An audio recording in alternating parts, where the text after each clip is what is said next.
I'm just doing my thing, doing my thing. Oh, you keep hanging. I'm just doing my thing. Oh, you keep hanging. So I give you solutions, not just here's the problem, but I give you solutions. I'm just doing my 6 in the morning. Yeah, I'm on my dough. And that's why I wrote the book. It took me, it's about 37 to 40 years of research. Now I'm flourishing, life's an excursion. If you get it. When you isolate a vitamin from its whole food form, it becomes nothing more than an isolated chemical, and your body actually has to work harder to break it down to its molecular structure. Feeling so good, so good. And I'm feeling so good. Hello and welcome to Get Healthy the Wynters Way. I am Sharyn Wynters, and the show is called The Pure Cure, based on my book, The Pure Cure, a complete guide to freeing your life from dangerous toxins. And it's 20 chapters, 20 areas of concerns, and at the end of each chapter, solutions as to what you can do about it. And I have chapters on what's wrong with our food, what's going on with our water, vaccinations, what to do when you travel, in your home, personal care products. And I have a chapter on toxic thoughts and emotions. And I've had guests on like Marianne Williamson and Michael Beckwith, and we've had great discussions on toxic thoughts and emotions. And my guest today is Gary Renard, and I am so excited to have Gary Renard because he wrote a book that I've been reading called The Disappearance of the Universe. I want to tell you a little bit about Gary before I open it up to him. He was born on the historic North Shore of Massachusetts, where he eventually became a successful professional guitar player. It's a shame you didn't bring your guitar with you. However, at the beginning of 1990, he felt inspired to take his life in a different direction. He then moved to Northern Maine, where he underwent a powerful spiritual awakening. And over the next 9 years, he slowly and carefully wrote his first book, The Disappearance of the Universe, that Wayne Dyer says is destined to become one of the most significant contributions to spiritual literature in the century. DU, as it's called by many of its readers, eventually developed into a trilogy of books. Gary moved to California 7 years ago and travels the world extensively to share his experiences of spirituality and mysticism. Welcome, Gary. I'm so honored to have you on my show today. What a gift you are. And I want to really get into the disappearance of the universe and how that all came about. So thank you for being here. Oh, it's great to be here. It really is. Thank you. Thank you. So my question to you is, you were a musician. How did this whole come about? What was it that got you into writing about the disappearance of the universe? Well, it was a long process. When I started as a musician, I was just a kid, 13. When I graduated from high school, all I wanted to do was play my guitar. But over a period of time, I became very depressed, and I didn't know why. So I actually became a musician who didn't work very much and didn't do much of anything. I didn't understand why I didn't want to get out of bed, why I would sleep 12 hours a night, why I didn't have any ambition. And it was actually a pretty miserable existence as time went on.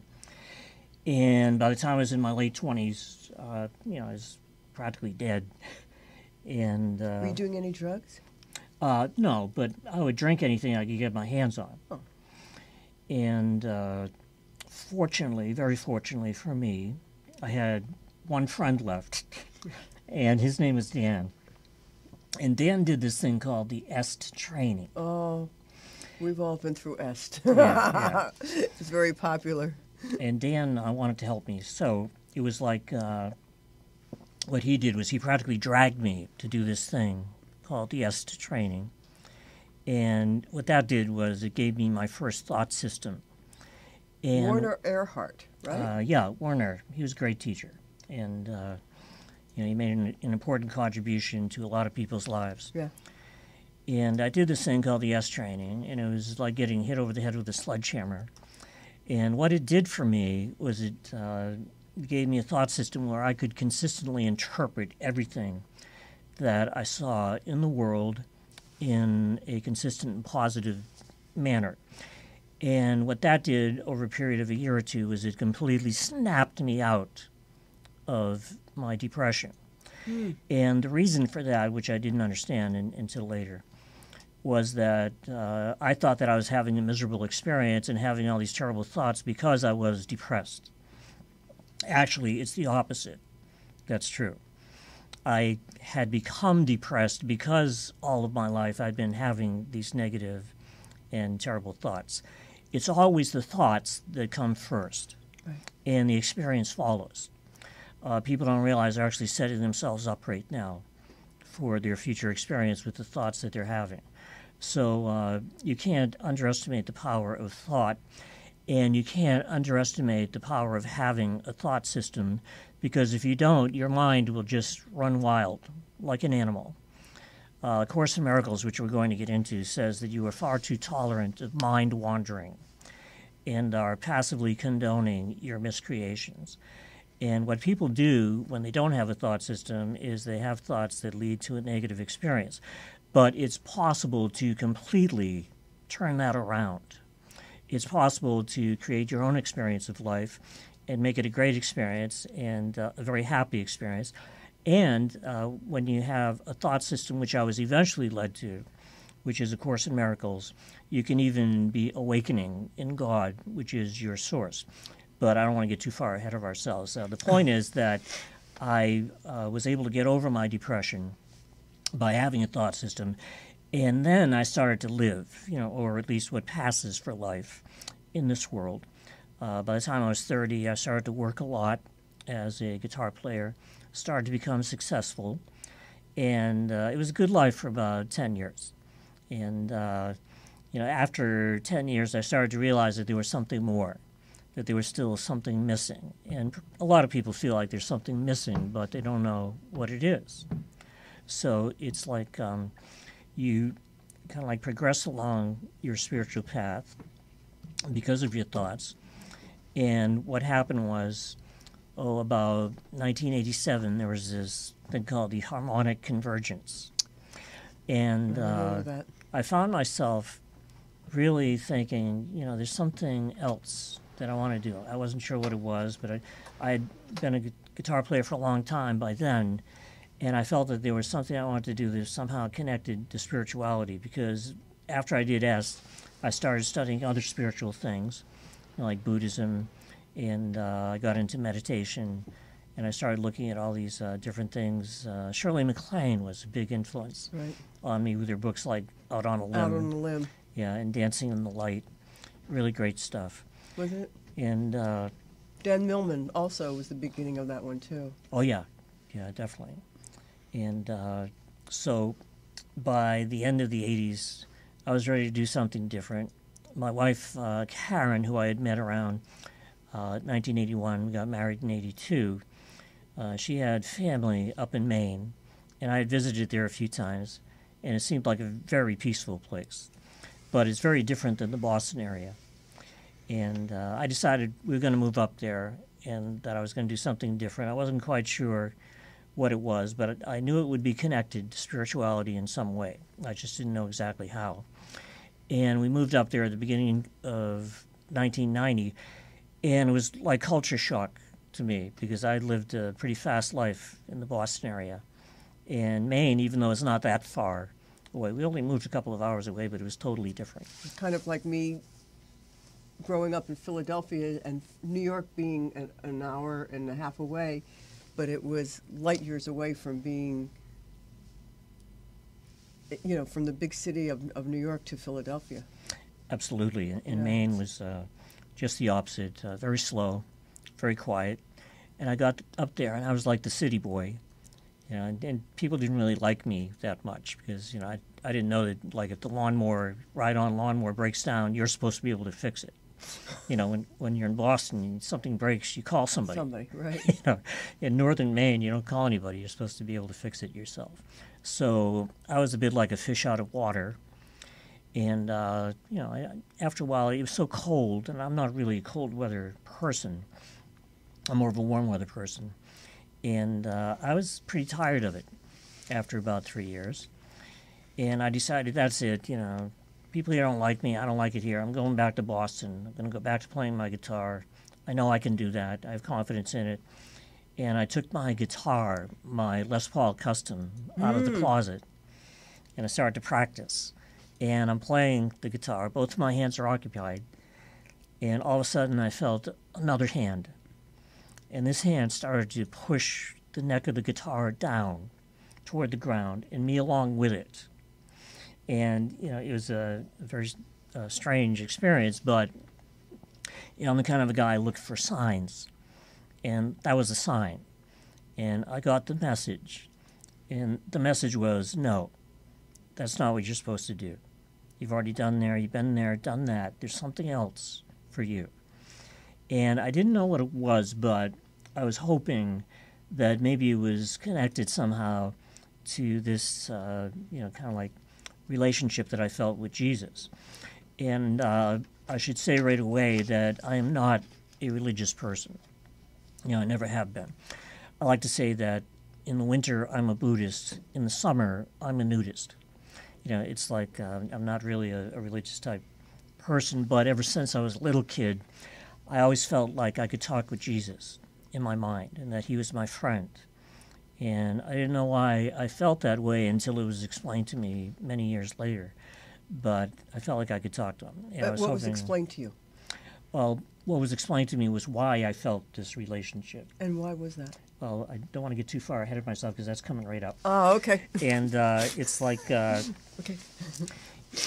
I was hoping that whatever it was I was going to do would be connected with that. Now, this experience with the guitar was about October of '92, and about 2 months later, I remember it was Christmas week at the end of '92. I was meditating in my living room in Maine, and I opened up my eyes, and there were two people sitting there on my living room couch. There was this beautiful, drop-dead gorgeous, amazing, wonderful, exquisite, phenomenal-looking woman was sitting there, and some guy, I didn't really care about him, but he was good-looking too. You know, they were, very good-looking people. And I was a little blown away because it was a very unusual, surreal kind of an experience. I knew that they couldn't have snuck in because the doors were locked, so they had apparently materialized out of nowhere. And they started to talk to me. And, you know, they looked very harmless. You know, they looked very peaceful, which was reassuring to me. So there wasn't really anything there to be afraid of. It was just a very strange experience. And the woman started speaking to me, and they sounded pretty interesting. And I answered them a couple of times. That was their shortest visit of all time. They were just kind of like introducing themselves. And I would talk to them, and it seemed like a normal conversation. And then all of a sudden I'd say, oh my God, these people just materialized out of thin air. But then I'd go back to talking to them in a normal way. What would you talk about? They talked about spirituality. And eventually, at the end of that visit, they told me that they'd be back in a week. And I didn't know if I'd, you know, really believed them or not. And then they disappeared like instantaneously. It was almost like you would flip a remote on a TV screen. And they disappeared. And a week later, I didn't have my eyes closed this time because I wasn't meditating. And they appeared for the second time. And once again, it was instantaneous. There was no ceremony or glowing colors or anything like that. Hold on, we've got to take a break. So I want to get back to this because it's fascinating. And this is how your book starts out, actually. Right. They gave me the title of the book like about the third sentence that they ever spoke to me, but it took me years to realize that was the title of the book. Well, we're going to be right back with Gary Renard and the Disappearance of the Universe, and we're going to take a short break. Mulberry love. For thousands of years, mulberries have played an integral role in traditional Chinese medicine. Now, Western science is being applied to explore these ancient practices. Call it the eternal dance of yin-yang or a harmonious meeting of cultures. This refreshing blend of mulberry juice and coconut water tastes delicious too. Mulberry Love, a revolutionary superfruit drink.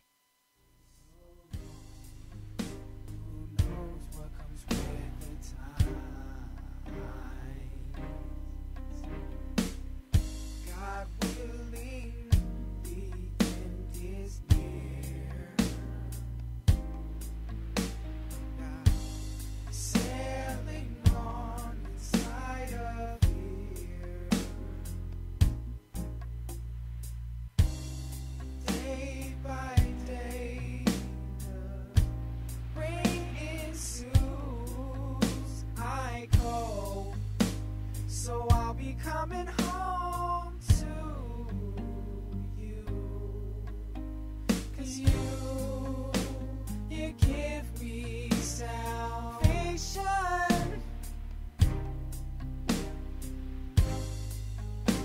I know that the sun will rise.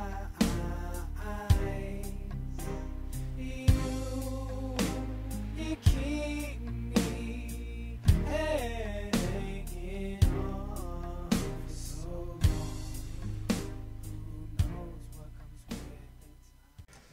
We're back with Get Healthy the Winters Way. I am Sharyn Wynters, and this show is based on my book, The Pure Cure, A Complete Guide to Freeing Your Life from Dangerous Toxins. 20 chapters, 20 areas of concerns, and solutions to what you can do.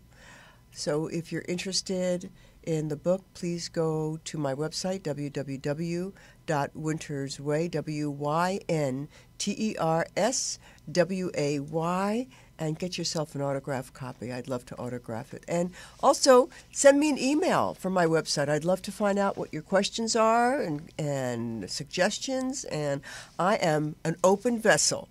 I'm totally open to finding out what your wants ours, because we're here to be of service, right, Gary? And my guest today is the wonderful Gary Renard, whose book is Renard. The Disappearance. Renard. Yeah. Did I say that? I'm sorry. Oh. I thought you said Renard. No, Renard. Oh, well, maybe I did. It's my Philadelphia accent that comes slipping out occasionally. And I got a Boston accent too. You're going to park my car. Right, can't stand it. Yeah. I used to talk like that. Can't stand it. Can you imagine? And here's his book, The Disappearance of the Universe. And you have a website? Yeah, it's GaryRenard.com, GaryRenard.com. I thought of the name for the website myself. That's great. How creative. You used your own name. Yeah. So we're back. This is the second meeting of these two angelic, may I call them angelic? Well, they looked like real people. They I look mean, I like- could actually touch them at some point. And they have names. Yeah, the guy's name was Arten, A-R-T-E-N, and the woman's name was Pursah, P-U-R-S-A-H. And I want to emphasize that when I was first introduced to spirituality, I was about 27 years old. And it took me... That was after Est. I would say that the introduction to Est was the beginning of my spiritual path. And I was 27, 28 when I really got into it. And it took me 14 years of being on a spiritual path before I was even ready to have the kind of conversations that I had with Art and Pursah. So I think that what they were teaching was more for people who had been on a spiritual path for a while rather than people who were just starting out. It might be a little too much for people who were just starting out. But Did you ever ask them why they picked you? I think that they picked me for several reasons, and they kind of like touched on these things over the years because they've appeared to me ever since then, ever since the end of 1992. Do they still come to you? Yes. We're actually working on our fourth book. Can together. anybody else see them? No, they said that they wouldn't appear to anybody but me, but not because I'm special, but because they don't want other people changing their message. They don't want other people changing what they're saying because they stick to a very cohesive and consistent thought system that is very uncompromising, and they don't want other people coming along and saying, oh, Arden said this or Pursah said that, and it ends up being something that isn't what they really said. So they have a reason for doing pretty much everything. that they do. They said that one of the reasons that they chose me was because I didn't have anything to lose. I didn't have a degree. I didn't have a reputation. I didn't have, an axe to grind. So it would be possible for me to just, say the truth as they expressed it. And if somebody likes it, fine. And if somebody doesn't like it, well, so what? I was there in Maine, living on a hill alone, except for my wife Karen. There was nobody around. So I really, had nothing to lose, and I was fascinated by what they were teaching. And they spent 9 years with me just to explain the first book. Not all the time. They would have a lot of time in between visits so that I could integrate what they were saying into my life. Because they weren't just giving me information. They were giving me a way of living and a way of looking at everything. And it takes time to really integrate that into your life. So, do you think, or do you know if they visited anybody else before or after? No. Or at the same time? No, not in that form, not as art in person. They told me that, eventually they told me that 2,000 years ago, Persa was actually St. Thomas, one of the original disciples of Jesus. And Arden said that he was Thaddeus, also one of the original disciples of Jesus. And they were pairing his art and Persa, which was their final incarnation. But that final incarnation didn't occur until 100 years from now in Chicago. And they were then appearing to me from outside of time and space, because that final incarnation of theirs, to them, it's the past, even though to us it would be the future, because time itself is holographic. There's no linear form to it. It all happened all at once. And they became enlightened in their final incarnation as Art and Persa, and that's why they decided to appear to me as they did in their final form. And as teachers, what they did was they gave me a more advanced thought system than Est, even though Est was very good and helped me tremendously. The thought system that they gave to me was the best thing that I've ever seen ever since I've been looking in 1978. And that's the thought system of A Course in Miracles. So were you into A Course of Miracles before, or did you know anything about the Course of Miracles before they came to you? I'd never heard of it. And at the end of the second visit, they told me that I was going to start studying this thing called A Course in Miracles. And my attitude was, well, nobody's going to tell me what to do, But there I was 3 days later at this holistic bookstore. Picking up the Course of In Miracles. Northern Maine. Can you tell our audience basically what is the Course of Miracles? Sure. A Course in Miracles is a channeled teaching. It's a spiritual teaching where the voice of the Course is Jesus. And this Jesus that you find in A Course in Miracles is not the typical Jesus that you've been given by religious history. This is not the apocalyptic suffering figure that we've been taught. This Jesus is more like the wisdom teacher that you find in the Gospel of Thomas, which is more non-religious and more wisdom, where Jesus is just kind of like pointing you in the right direction. He's saying, look, this is what worked for me. Maybe you should check it out. Maybe if you use this, it will save you a lot of time. And because of that, A Course in Miracles is not a religion. It's not something that you have to believe in or proselytize for. You don't have to go out and convince anybody, oh, this is the right way or this is the only way, to get to God. But there are Course of Miracle study groups all over the world. Mm-hmm. Yeah, that's good. I know there are at least a couple of thousand in America and Right. Maybe a couple of thousand more around the rest of the world. And the reason that Art in Person came, certainly one of the main reasons, was to explain A Course in Miracles in such a way that people would be able to go back and read it for themselves and actually understand what it means, and by understanding it, also apply it to their everyday lives. And the reason that that's important, and the reason that the disappearance of the universe is important, is because the way that A Course in Miracles is presented is in a holographic way. It starts right out with its most advanced ideas, like the idea that the first miracle principle is that there is no order of difficulty in miracles. One is not harder or bigger than another. They are all the same. Well, I picked that up and I read that for the first time, and it was like, what the hell does that mean?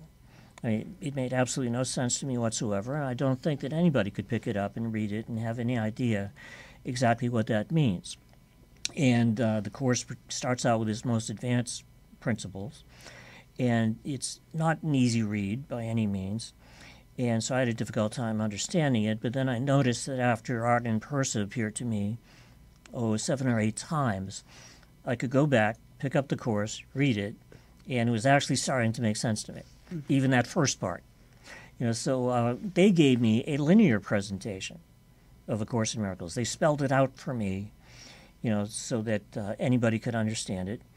You don't have to be a genius to understand the Course. You just have to have what I call a can opener. You could think of the Course as being kind of like a can, and the Disappearance of the Universe as being kind of like a can opener. It's kind of hard to get into a can if you don't have a can opener. But if you have a can opener, it's doable. So this would be a precursor to reading the Course of Miracles, is to read the Disappearance of the Universe, because it explains what the Course of Miracles is all about, and it helps you to understand the Course of Miracles. Yeah, it's worked that way for hundreds of thousands of people, not just new students who are introduced to the Course by the book, and because of that, they can start to understand it and apply it a lot faster. But there are also a whole other group of people who either were having trouble with the Course but stuck with it, or A Course in Miracles ended up sitting on their bookshelf for 20 years. And they lost interest in it, but then they read the Disappearance of the Universe. They get excited about it again because it explains it in such a way that they can go back and read it, and it makes sense for them. Oh. So what Art and Persa did over a long period of time was they explained the Course to me. I became a Course student. I did the workbook of A Course in Miracles. And the Course is a thought system that does take work. That's why it's called the workbook. It's not a thing where you just read it and you forget about it.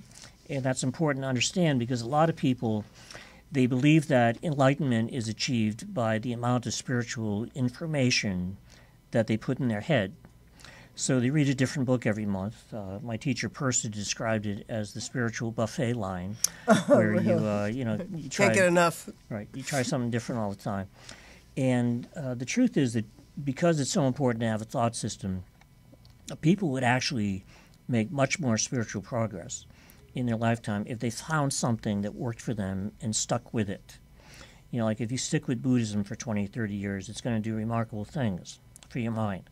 If you stick with A Course in Miracles for 20, 30 years, you're going to become a master at it, and it's going to do incredible things for your mind, not just for your quality of life and the way that you feel. And that would be a good enough reason to do it. But then on top of that, the thought system of the Course leads to an awakening. It leads to enlightenment, which is something that can actually be experienced while you appear to be here in a body. It's possible to experience what you really are and where you really are, which kind of brings up what the Course is teaching. The Course is teaching that people think that they are what I'll call the ego. And you can think of the ego as the idea of separation, the idea that somehow we have separated ourselves from our source and taken on this individual identity, this personal existence that is somehow separate from our source, which is God, and also separate from other people and everything else. And the ego, which is the false you, is all based on the idea of separation. But there is a real you. There's what you really are, a true reality, which I'll call spirit, kind of like with a capital S. And that's what you really are. And what the Course starts off by saying in its introduction, it says, nothing real can be threatened. Well, that's what you really are. That's spirit. This is something that is immortal. Hold on, stop it right there. We're going to take a short break, and we'll be right back with Get Healthy the Wynters Way. Now trying to fill your void. You've been on my mind, and these thoughts I can't ignore.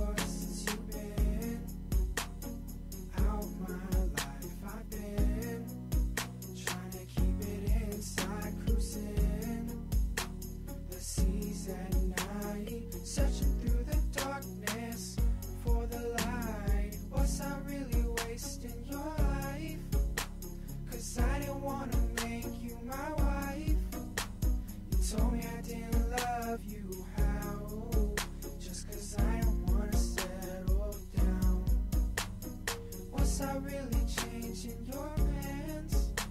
If I didn't put a ring on that hand, you said that my love wasn't true, just 'cause I didn't wanna marry you.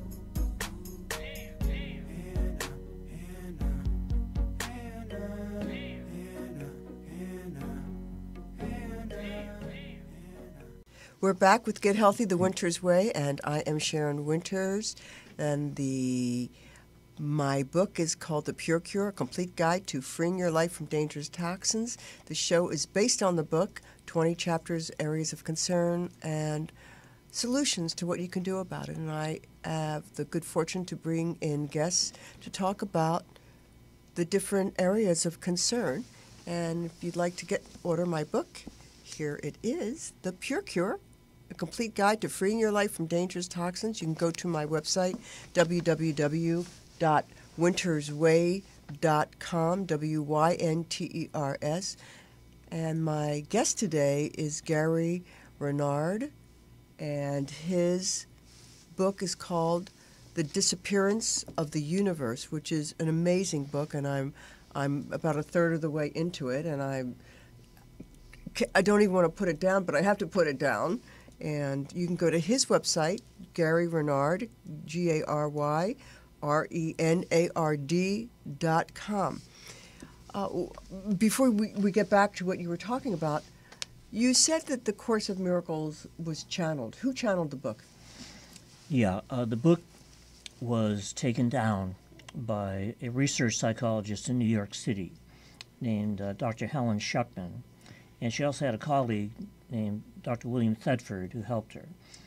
She would take down what the voice, which is Jesus, said to her, and she had her own kind of brand of shorthand, and she would write down what he said, and then she would, say what it said to Bill Thetford, and he would type it out. So Bill was the first one to hear the course and to type it out, and he really encouraged her. It's unlikely that she could have done it without his encouragement. So in that sense, it was a collaboration. They had a very difficult relationship. He was also a research psychologist. They were at the Columbia School of Physicians and Surgeons in New York City. And one day, Bill gave this speech to Helen and said, there's got to be a better way of living in the world. They lived in a very depressing atmosphere at that place. And, even though he didn't expect her to necessarily agree with him, she did. So they decided, there's got to be a better way. And then shortly after that, A Course in Miracles started being channeled to Helen, and it turned out that that was the better way. So she wrote it down. And what year was that? It started being channeled in 65. It was finished in 72. There were a couple of things added to it, like a clarification of terms and a preface and things like that. Eventually, there were a couple of parts that were channeled by Helen. The Song of Prayer, Psychotherapy. The course was officially published in 1976, even though it became available to people in 75. It came out in 76. Jesus actually quoted a couple of times from Mary Baker Eddy, who originated Christ Science. And I think it's interesting that her major work came out in 1876, and A Course in Miracles came out in 1976, because Jesus actually quotes her a couple of times in the course. And Marianne Williamson wrote a return. I guess her first book was Return to Love. A Return to Love, which is based on the Course of Miracles. Yeah, Marianne's a teacher of the course. I think the thing that distinguishes Marianne the most is that she's probably introduced more people to A Course in Miracles than anybody else. Of course, when you appear on the Oprah show, it's pretty good. That helps a lot. But her book is about the course, as The Disappearance of the Universe is about the course. And what I try to do in my books is listen as much as talk, because I'm not really the teacher in my books. So, like The Course of Miracles was channeled, The Disappearance of the Universe was channeled. Yeah, it's just a little bit different form of channeling. But it's all the Holy Spirit. The Holy Spirit is the real you, actually. But as the Course teaches, the Holy Spirit has to take on a form in order to communicate with us. The way the Course puts it is, it says about the Holy Spirit, His is the voice for God, and has therefore taken form. This form is not his reality. And that's very interesting, because if the Holy Spirit didn't take on a form, if the Holy Spirit didn't speak to us as a voice or as an ascended master, which is what Arden and Persa call themselves, or as an angel, or, the Virgin Mary, whatever that divine presence is for you, if the Holy Spirit didn't take on a form, we'd never be able to hear it. And so we'd be stuck here forever. So whether it's a channeled work or some other form, the Holy Spirit will show up to you in whatever way is best for you. It could simply be an idea that comes into your mind. Right. It could be intuition. Right. It could be a feeling. It could be an idea where it just comes to you and it doesn't feel like it came from you. And the Holy Spirit will show up in whatever way is best for you. And it just so happened that for me, the best way for the Holy Spirit to show up was Arden and Persa as the Holy Spirit, but taking on a form. So what they did was they gave me the teachings of the Course, which I want to talk a little bit about. Of course, when I do this, usually I'll speak for 5 or 6 hours, and I'm going to try to give it to you in 5 or 6 minutes, but that's the Reader's Digest. Reader Digest version.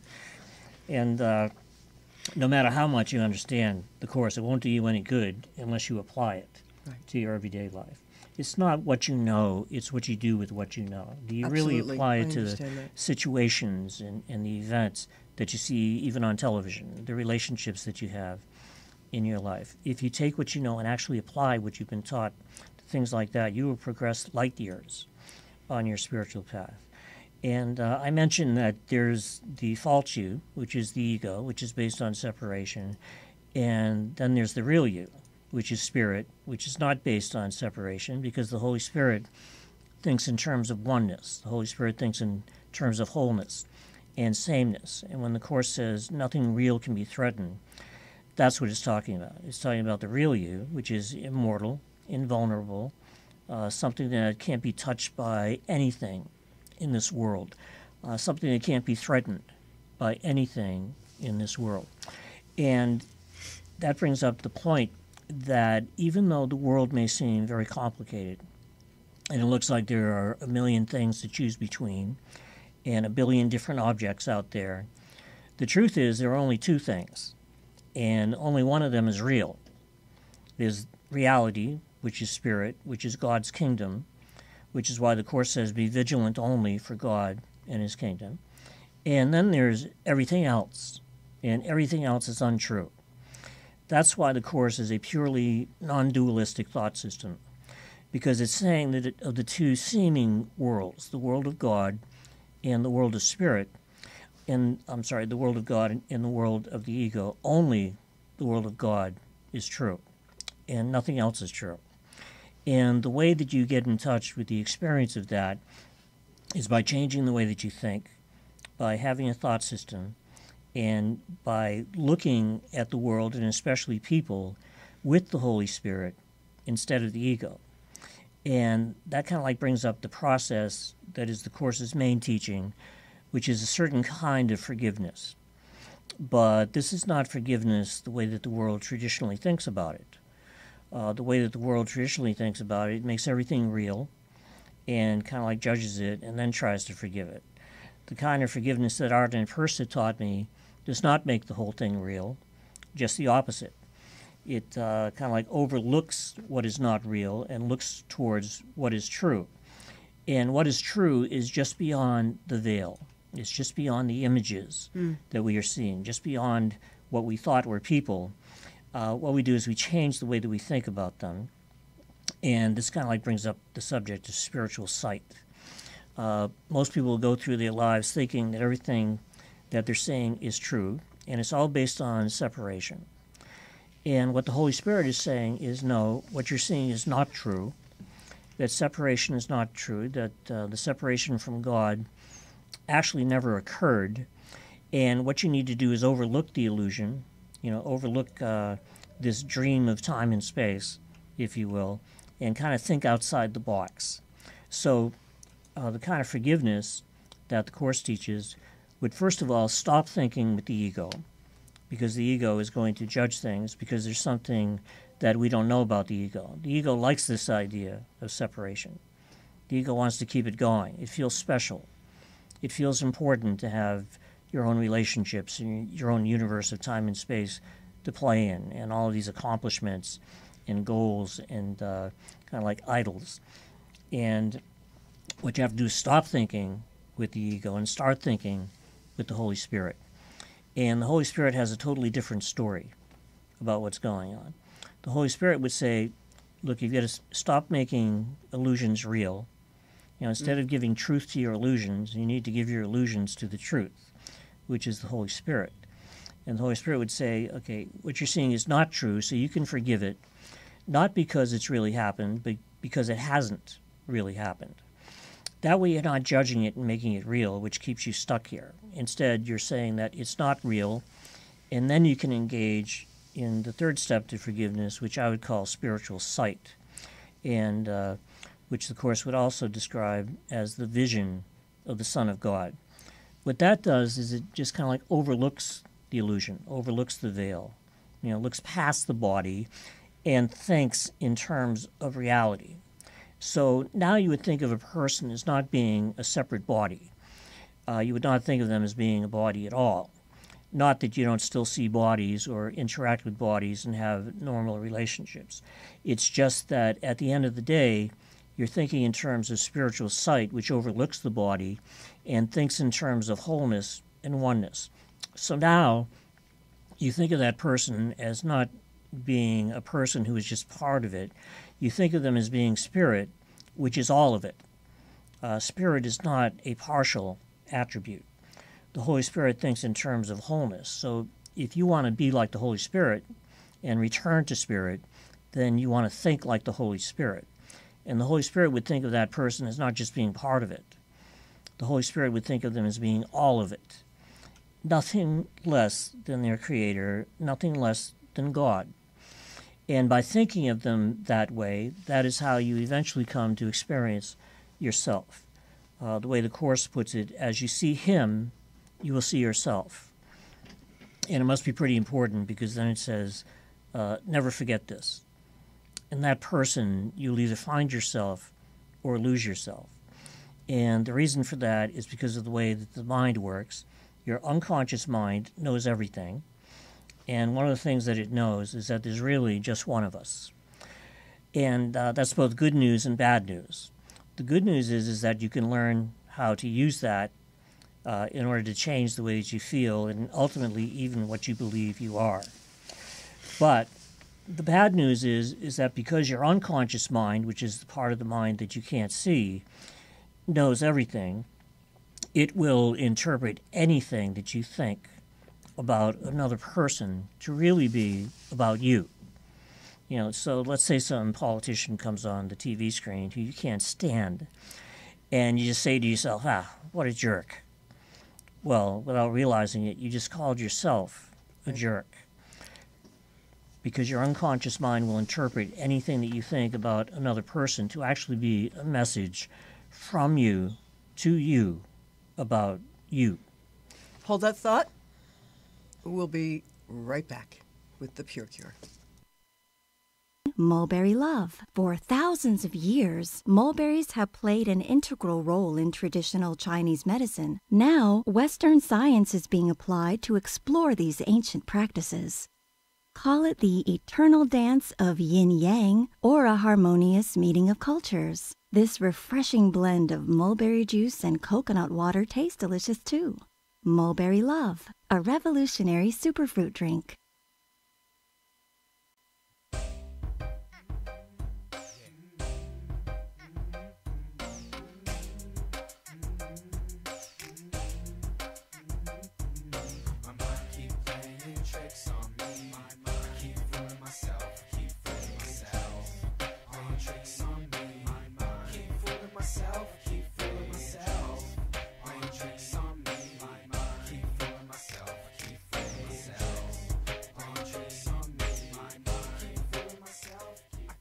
We're back with Get Healthy the Winters Way, and I am Sharyn Wynters.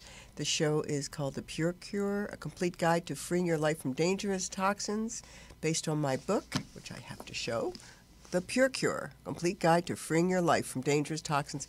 20 different chapters, 20 areas of concerns, and solutions to what you can do about it in this world that is hurting. Mother Earth is really hurting about what we're doing with Fukushima and GMO and chemtrails. So we need to protect ourselves. We need to get ourselves strong, body, mind, and spirit. My question to you, Gary, is what do you think a person can do to accelerate their spiritual progress? Well, I can't overemphasize how important it is to have a thought system. And once you have it, to stick with it. You know, there's one quality that I think is the most important when it comes to being on a spiritual path, progressing quickly, and eventually attaining enlightenment. It would be the quality of perseverance. You have to really want it. You know, it's like Course in Miracles says about the words, I want the peace of God. It says that to say these words is nothing, but to mean these words is everything. And the way that you demonstrate that you mean those words is through your practice. And the practice of the Course is forgiveness. So I think that it becomes easier as you go along because you're recognizing that to forgive another person is actually to forgive yourself. Right. You know, it looks like you're forgiving somebody else and that you're, you know, kind of like, you know, letting them off the hook or something. And but then you're letting yourself off the hook. Yes, you're the one who's Right. being... I got that a long time ago. Anytime you have anger towards somebody or something that it's affecting you, it's hurting you. Right, but ultimately you're that's the one... a hard one to get to. Yeah. It's like But- you're driving down, somebody upsets you, and simple as that, and you start having these thoughts about that person, and it's not affecting them, it's affecting yourself. Right, and that's my favorite, driving down the highway and somebody cuts me off. And at that point, that's the instant right there where I have a choice. Right. I can choose to see that with the ego, which means I'm going to react Right. and make it real. I might even give the person the finger. And what if they have a gun? I could be dead. Right. That's Absolutely. That's one scenario. Right. Then there's another scenario. I stop myself. I don't react with the ego. I don't judge it. I don't make it real. And I start thinking with the Holy Spirit. That's what A Course in Miracles calls the holy instant. When you stop thinking with the ego's thought system, you start thinking with the Holy Spirit, and you don't react. And you realize, hey, nothing's happening. I don't have to make this real.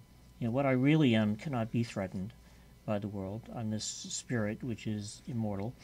And I can engage in spiritual sight and think of that person as being what they really are and where they really are, which is not just part of it, but all of it. Perfect oneness with their source.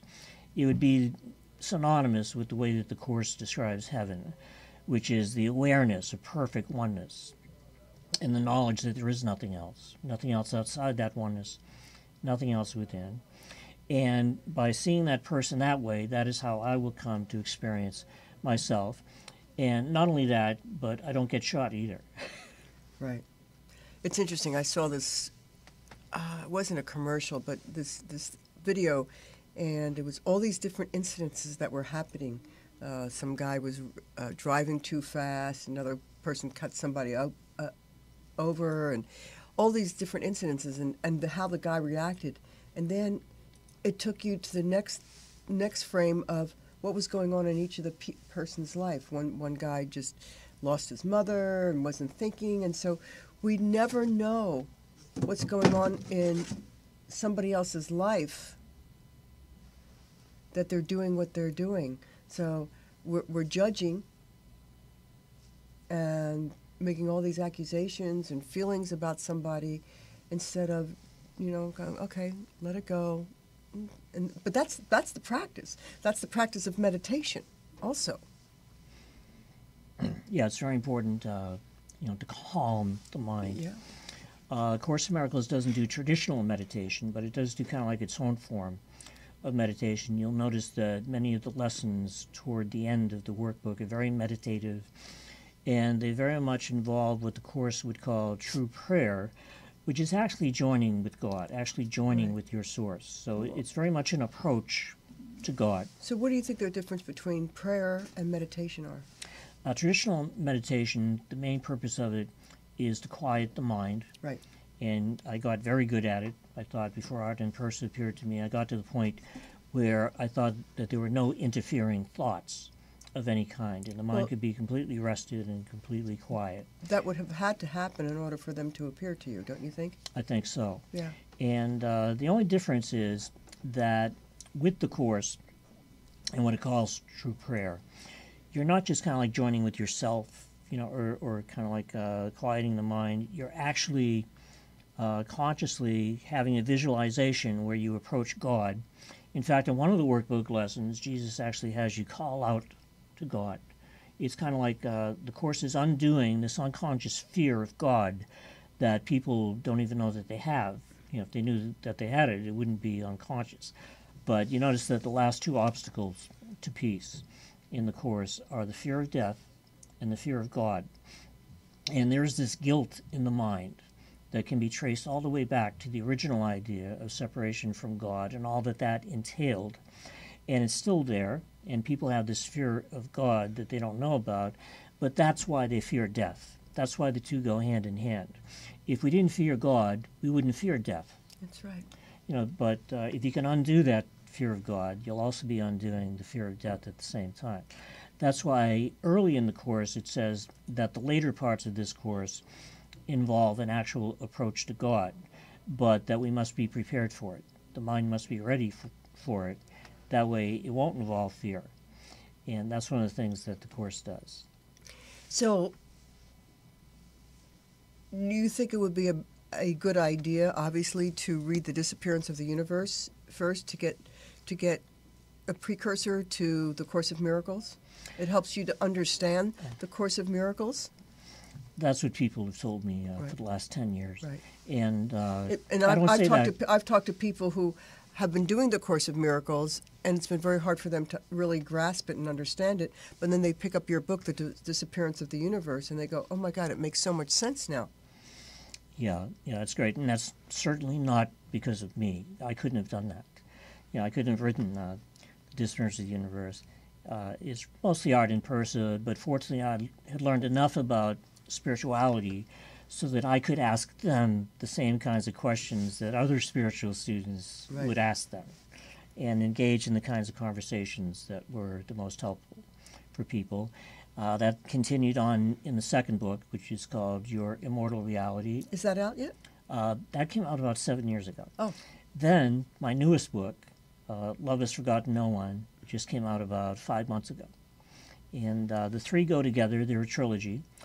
And they kind of like complete the story of Art and Persa. Wow. And it all fits together like a hologram. And it's a lot of fun, but at the same time, the ideas are challenging. And it really does illuminate the Course in Miracles. One of my favorite comments that people have is it's like somebody turned the light on, and it kind of like lights up the Course, and people go, "Oh yeah, wow." It makes sense. Yeah. It makes sense. Well, we have a couple minutes left. What would you like to impart on our audience here? Well, I'd like to say that you never know where forgiveness will lead you. It's like when I left Maine, which I did 7 years ago, and moved to California, and broke up with my wife. It wasn't very pretty, and there was some anger and resentment. And then she went back to studying A Course in Miracles, which she had kind of like given up on, and she got into it a lot. And even I was surprised at how deeply she was getting the Course. And within months, we were talking to each other. We worked out our own divorce settlement. We could talk on the phone, exchange emails. Last year, her and her boyfriend Dave, and me and my wife Cindy, who I married 5 years ago, the four of us got together for lunch. That's great. And it took a lot of forgiveness. Absolutely. To get to And that letting table. go. Yeah, but it works, and it's a better quality of life. And as I said earlier, that alone would be a good enough reason to do it. But it's much more than that, because you start to sense that you're awakening in God, and you start to experience more of what you really are, which is spirit. Maybe your body will start to become lighter. Maybe it will start to feel more like the figure in a dream, which the Course would say that it really is, instead of this thing that you have to carry around. Maybe it'll become more elastic. Maybe it'll be more difficult to hurt it. Maybe you won't age as fast. Art and verses started appearing to me, and I started doing the course 21 years ago. I don't feel any older or any different than I did 21 years ago when they first appeared to me. So there are a lot of very practical benefits that come along with doing this, including inspiration. As you undo the ego, as the Course puts it, salvation is undoing, which is a beautiful approach, because if you could undo the ego, then the real you eventually would be all that's left. And the real you is already perfect. That's right. It's already exactly the same as God. You don't have to do anything about that. All you have to do is undo to get to the real you. And when you do that, changes your experience from the experience of being a body to the experience of being spirit. And it really is more fun to be spirit than to be a body. It's more fun to be a butterfly than it is to be a caterpillar. It's less restricting. It's more free. You start to get the sense that you can't die. Nobody else can really die. You can't really ever lose anybody. You can't ever really lose God. That it's all one, and we're all going to the same place, which is home. Well, Gary, thank you so much for being here. It was a great show. It's my pleasure. Great information. And again, check out Gary's book, The Disappearance of the Universe. You can go to his website, GaryRenard.com, and get yourself a book. You will not be able to put it down. The Disappearance of the Universe. I am Sharyn Wynters, and my book, I'll show my book, is The Pure Cure, Complete Guide to Freeing Your Life from Dangerous Toxins. Please visit my website, www.wintersway.com, WYNTERS.com. And to all of you out there, namaste. Mulberry love. For thousands of years, mulberries have played an integral role in traditional Chinese medicine. Now, Western science is being applied to explore these ancient practices. Call it the eternal dance of yin-yang or a harmonious meeting of cultures. This refreshing blend of mulberry juice and coconut water tastes delicious too. Mulberry Love, a revolutionary superfruit drink.